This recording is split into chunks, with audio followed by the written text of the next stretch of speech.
Today, I met with a client that retained me after having his offer in compromise denied by the IRS. He owed $469,752. The lawyer he hired offered the IRS $5,000 to settle the debt. It looked like a made-up number, and it was.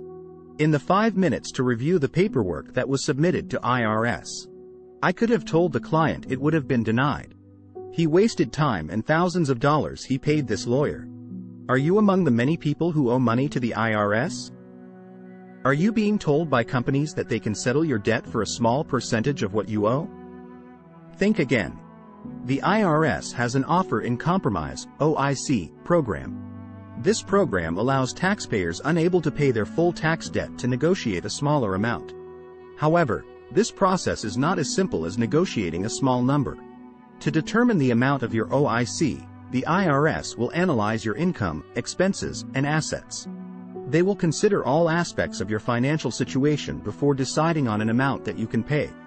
This number is not made up and cannot be negotiated to a lower amount just because you want it to be. Many companies are taking advantage of taxpayers by making them believe they can settle their debt for a small percentage of what they owe. This is not true, and you could end up paying more in fees to these companies. You want to work with a legitimate tax professional that is licensed to represent you before the IRS, such as enrolled agent, CPA, or attorney. If you owe the IRS money, don't be fooled by companies promising to settle your debt for a small percentage. Instead, work with an experienced licensed tax professional that handles IRS tax collection and see if you qualify for an offer in compromise.